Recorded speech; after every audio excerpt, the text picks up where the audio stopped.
calvos en este pueblo. Está bien. Kelly Slater es calvo. Shane Dorian. De verdad. Tú eres Slater y yo Dorian. Slater and Dorian in the crowd. No, a mí me salen las canas. Es que tengo muchas canas que tengo que afeitarme antes de hacer una entrevista. So the idea is we just ignore that there's a camera, and if we want to say something important, we talk to the stick.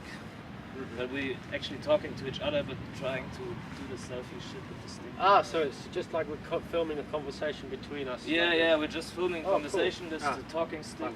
Ponte entonces tú en medio, que eres el sabio, pero yo soy No, el yo principiante. And Kelly Slater, let's introduce Kelly Slater to the talking stick.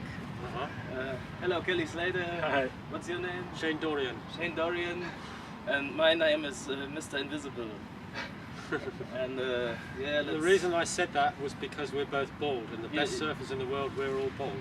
Ah, alright, alright. Yeah. I'm bald as well, but I'm not showing it.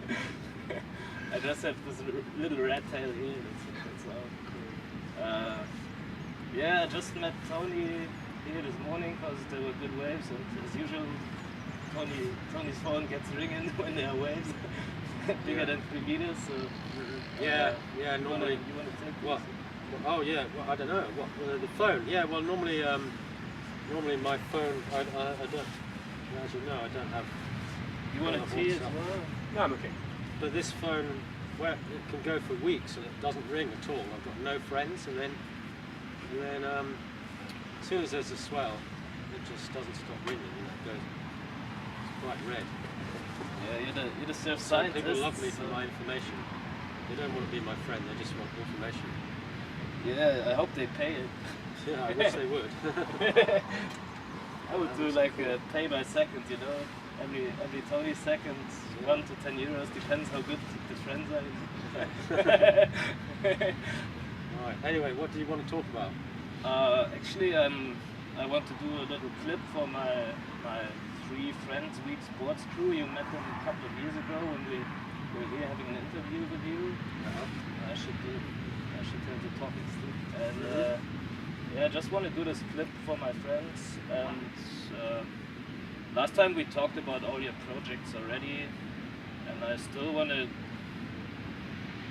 create some awareness about surfing sustainable. Like you wrote this book, Sustainability Surfing. Yeah, sustainable surfing. I can't And remember this what it is. other one, the environmental focus book and surf science. So I thought about doing little surf science clips. So maybe just explain in 1 minute.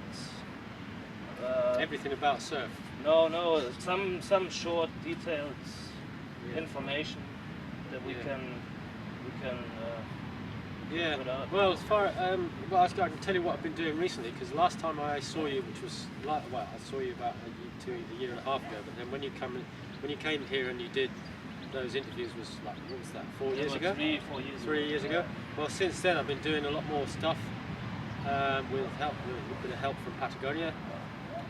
So I've been doing a campaign about some dams that they want to build in Portugal, which is an absolutely absurd scheme. These huge, enormous dams that they want to build in some of the last free-flowing rivers in the Iberian Peninsula. They want to cut them off with these massive dams, like 120 meters high, just millions of tons of concrete. And of course, so there's 2 big problems that need to be communicated to the public. One is that because most of my work has been based on the coastline, people don't realise that if you do something to a river, it's going to affect the coast.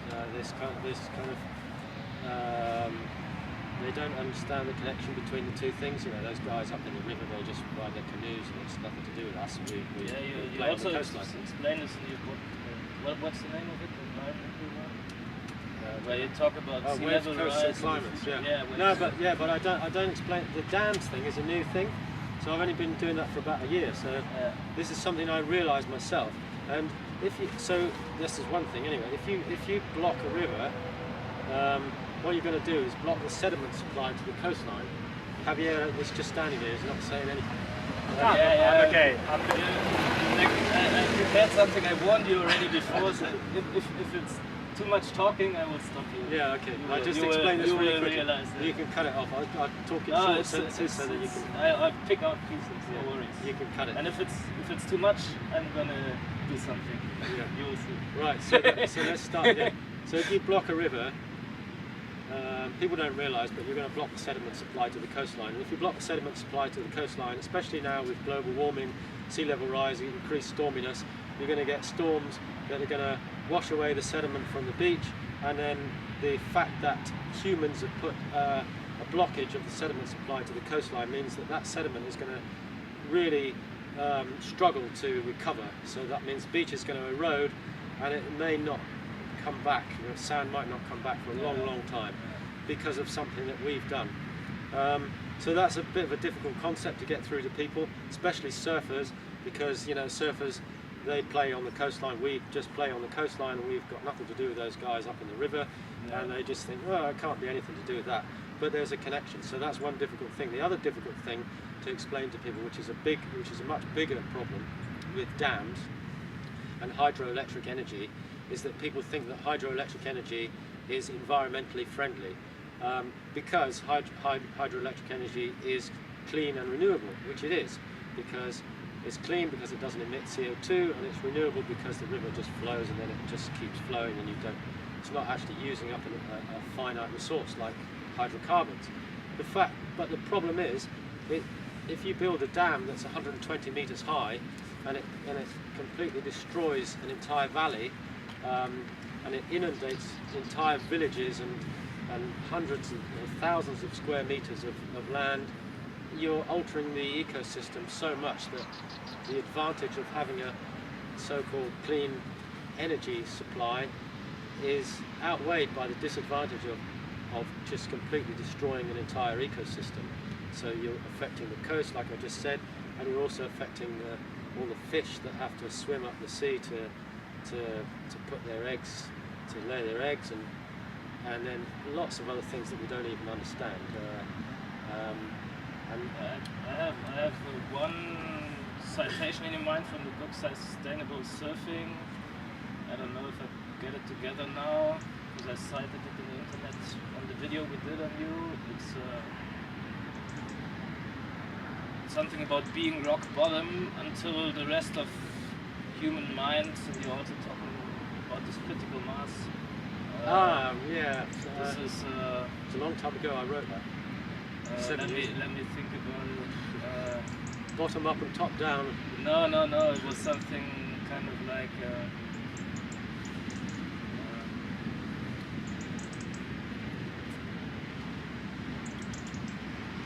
I don't get it completely, but from the idea it was change is only possible if we are radical enough to keep sticking to our rock bottom beliefs that change is possible.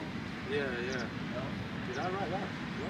Yeah, it was not exactly the same words, but you wrote something from the idea that you have to keep staying very radical, and that's why I like you as a person a lot.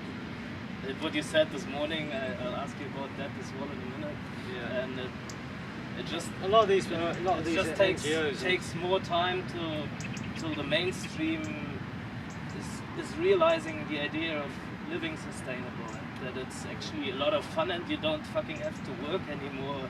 24/7 like people do nowadays. Like they work 9 to 5, and then they're fucking having to watch into their phone the rest of the time they're awake, and at night they dream about this shit. So they're 24/7 fucked up, you know. Yeah. No, we're like we're self-domesticated, like domestic animals. Self-domesticated. Yeah. Good one. Yeah, I mean, if you look at hunter-gatherer societies or other species of primate societies, chimpanzees, bonobos are a classic. If you move the talking stick, the picture is gonna match. Oh, sorry, I'm looking at the camera. This camera doesn't exist. They don't even. Those guys don't even work half as much as we do. you look at in South Africa where I go, there's baboons that share, there's a society of baboons that share the same space as societies of humans. And you watch the baboons, and they're, well, I don't know if they're happy or not, or whether they know whether they're happy or not, but they look pretty cool. They're not like stressed as much as we are. I know a saying from Africa. The Africans say that you guys have the Rolex, but we have the time. Yeah, brilliant. Yeah. What I did is I built myself a golden Rolex watch. It's actually just crap, Yeah. But it's the idea of killing time. Actually, there's a clock. A friend of mine who's got a cafe in South Africa. I'll let you talk in a minute. He's got this clock. I'll interrupt you in a minute. Wait. No. You get the stick again, and then pro. he just made the call that he wants to get interrupted. So I take my pirate glasses, give you your coffee. Okay. So and I had that you don't disturb Okay, so this guy's got I this show clock. you that Tony is rock bottom, alright? Tony is fucking rock bottom. Yay. You broke my surfboard, Tony! What are you doing? Come on! The camera. And you fucking destroying my camera, what's going on? So Okay, no, quickly the clock. Okay, so no, he's got we this clock. stopped already. We're Right. talking about the surf now. What do you think, Kelly? I don't know. I would say a rookie here because these guys they've been surfing here for at least 25 years.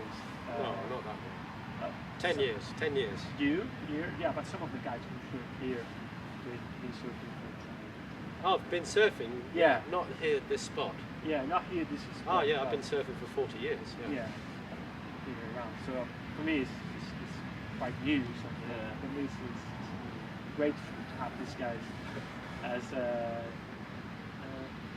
follow them and to see how they live and how they surf, and you learn a lot by sharing with these guys surf lessons.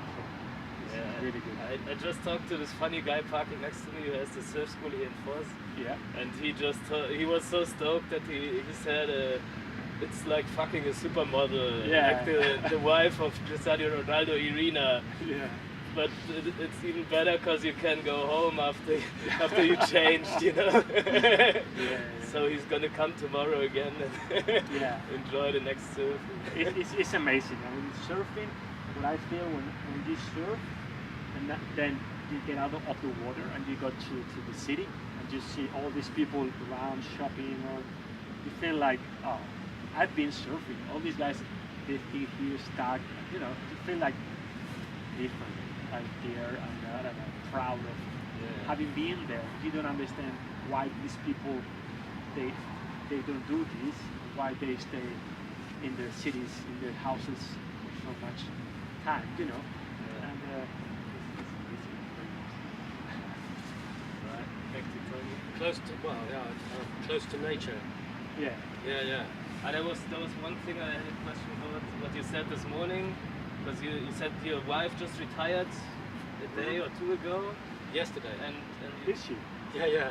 and you told me about that she had a different way of teaching kids, which was giving them learning more about life, but less about books, kind of idea. That's right. Yeah. And then you said that you didn't even start working yet. No, I thought I'd do my life in reverse. I've always thought about this. Well, there's a big story behind it. I had a few quite traumatic things going on when I was an adolescent, and when I was sort of in my early 20s. There was a few things that happened where I thought, there's no way I'm gonna just work all my life and then enjoy life afterwards. I'm gonna enjoy it now and make sure that I do something where I'm continually enjoying myself, not like work like these people. I don't know what they think, but you see these people. In the morning, I just had to come here in the morning. I got here at 8 o'clock, and then the whole road. I mean, it's not a city. It's quite a sort of rural area, but you've still got these people, like they come up behind you in the car and they're in a hurry, and then they've got these brand new cars, and then they go to work in some factory because they've got to pay off the car with the money that they borrowed from the bank, and it's all just stress. Yeah, And I thought, let's talk about the positive yeah, way so of I thought, surfing again. So I give the word to you now Okay. again. Positive. Yeah, what's the effect of surfing? You just said the effect of surfing is that you kind of having different mindset while you're walking around people that are forced by their way of living to keep doing it. You know?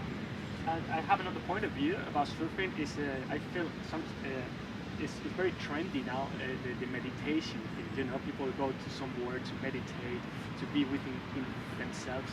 And surfing is quite similar because it's very personal. You have to be very aware of the waves, of everything, so you don't think about anything at all. I mean, you are in the like spots here, like you will die if you're not today, aware. Yeah, like you can have an accident. It's really tough. All the problems, all the things stay away. You know, on the shore, all the problems stay at home. You don't for 2 hours. There's no room in your head for anything. You know, so. It's like 2 hours, 3 hours of flow. of meditation, kind of But for me, those people in the city, awareness of nature. It helps them living, to go to the yoga class and meditate. Yeah. But for some people, I experienced it a lot. That it's getting their day even more stressful because they have to do it in between and they are not relaxed. You know? Yeah. So for some people, it's even burning them out more because they want to show everybody else that they are also meditating and doing yoga instead of just enjoying themselves for 1 hour. You know? They keep working. Yeah. And another thing about surfing that I feel is like, because it's very, you need to be really fit. At the end of the day, you have to eat healthier, you have to go out less because you want to wake up in the morning really early, and you have to be fit to get to this kind of swells and waves. So it makes you to become healthier, but really because you need it, you need that. So that's a really good point about surfing. Yeah.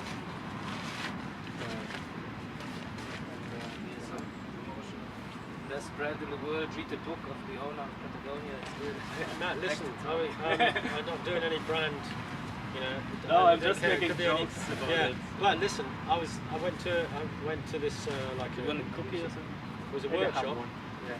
for I'm starving. grassroots You activists. can have them. Is the camera still? Can I just talk? I don't know which This camera one should be running and this one is still running also. Okay, so I went to Let's this. keep it still. Well, I can Okay. take it from Yeah, you. I went to this workshop. It was called Tools for Grassroots Very Activists, nice. and it's run by Patagonia. You can take one. I will. We've probably got nuts. We got nuts. You have to read it. Yeah. Yeah. Right. Yes. I'll die. Okay, so it was run by Patagonia, and you know, everybody knows that Patagonia are like this brand, and they give away a lot of money to NGOs and to environmental causes and things like that. But people don't realise that. Well, they don't realise one thing, that it's not a public company. It's a big company. They make a lot of money. They have a lot of big turnaround. I don't even understand much about business, but it's got no shareholders or anything like that. So the profit is just pumped back into environmental causes. You know, they pay their people who work there, and then they need to develop the products. But then anything extra is just put into environmental causes, and they've got people working full time, deciding where to put that money, which environmental causes to support. And there was a lady who came, and she was one of the people who runs this organisation called 1% for the Planet, which was started by Patagonia. Now a lot of other companies are doing it, and 1% of their takings goes to environmental causes. And she said that in Patagonia they try to think of Patagonia as not as a company that makes products and then they give away a lot of money to NGOs. They think of Patagonia as an actual NGO, which is self-funding. So the priority is the environmental cause, and then to get the money to support that environmental cause, they make clothes and sell them to people, and that's how they make their money. So I thought, wow, that's fantastic. That's a really great way of thinking about it, because they've kind of got enough power now, and the product is good enough for people to be able to buy the product and for them to make enough money to not have to rely on other companies to donate money that they can't control. You know, for example, I work with an NGO in England, and they're always getting money from other brands. You know, they might get money from Quicksilver, or I don't know if they get it from Red Bull, probably not. But you know, companies that they can't really control what that company's doing. You know, you hear a lot of stories of some of these people, some of these companies. You know, how can they make the stuff so cheap? Well, they make it cheap because they pay the people who manufacture the stuff in China next to nothing, and the working conditions are terrible, and there's no environmental laws that they have to abide by in those countries. But Patagonia can control all that. You know, they can. Do you know the name of the owner of Patagonia who founded it? Yvon Chouinard. Ah, yeah. And I actually read his book. He published a book about the philosophy of his brand. And there he's describing all the stuff in detail, and that they. The one who's called "I want my employees to go surfing" or something like that. Yes, called "Let My People Go Let My Surfing." People Let my people go surfing. I read it. Yeah, So it's you, good. you read it. It's it's a nice book. Yeah. And it's a very interesting reference also because he has, I don't know if you know, but I'm sure you don't, but in Chile he bought a huge land to preserve from companies who want to exploit drill for gas and everything. Yeah. And he has you know that? Yeah, it wasn't actually him. It was his ex business partner who died recently. He's called Douglas Tompkins. Yeah. There's a movie about them hiking a mountain. Yeah. Now that guy, he died recently. 180 degrees south. Yes. Yeah, Brilliant yeah. film, really good. And it's about surfing and rock climbing. Yeah. It's both. It's a really good, good film. Because the guy goes there to meet them. The guy to climb one of the difficult mountains. Yeah. But that story, that's a really interesting thing. That it wasn't actually Yvon Chouinard, but it was Douglas Tompkins. A similar kind of thing. He made lots and lots of money. When he right back in the beginning, he was a business partner with Chouinard, and then they split, and then the other guy, Tompkins, started the North Face, and then he ran that for a few years, but sold it quite quickly. They also did what's that other climbing brand? The Black Diamond. Black Diamond is also from those guys. And then he sold it, and he just used all his millions to buy this big piece of land in Chile and conserve it. And then there's loads of even the Spanish electricity companies, Iberdrola, Endesa, EDP, that's Portuguese, but they're all the same mafia. They just want to buy and in Chile, you can actually own the water. You can own the river. Yeah, the Chinese buy shitloads of land in Africa. Yeah, and that's but he's in that land. They to can't round do that. this up, this is like almost 23 minutes now. I want to put the full interview also for interested people on the internet. If you don't mind, are you We've alright? only just started. I've got so much. No. We can do another interview later. No. But I think we have like so much information that it's going to be an overload if we keep talking about the whole thing on the internet. So my final idea is to save this beach in Portugal. We have to get richer than Bill Gates and fucking buy all of Portugal. What do you think? Well, Say again? We get richer than Bill Gates and buy all of Portugal. They are broke. Come on, it should be possible to buy it should be quite cheap, should be a cheap country. The cheapest. Who thinks that? Or what this? That's my final thought about all our conversation. So we just fucking get all the money and buy Portugal. We could buy Greece, but there's no surf, so it's better buy Portugal. Yeah. Well, that reminds me of It's the cheapest country in Europe. Yeah. You can surf. No, I mean, I don't know. I like them quite a lot, Portuguese people also. And when you go to Portugal, they're amazing people also. I'm not saying that anyone is bad there. I just say we should buy the country and stop them fucking it up, you know. Look after the people. The Portuguese is not. I don't think buying is the solution for anything. Yeah, it's just a final joke. That That's what this guy did. He got super rich and then he just bought land, and that's how he saved it.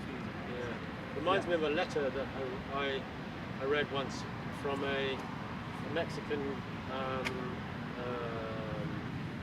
how do you say, being politically correct, you know, the first populators of America. How do you say that? The Spanish Inquisitors. Colonizadores. Yeah, no, the primeros pobladores, en vez de decir indios. I don't like that expression. But anyway, the explorers, Spanish explorers. No, people who arrived 40,000 years before that, and then the Spanish. 40,000. Yeah, the Spanish The killed them Vikings.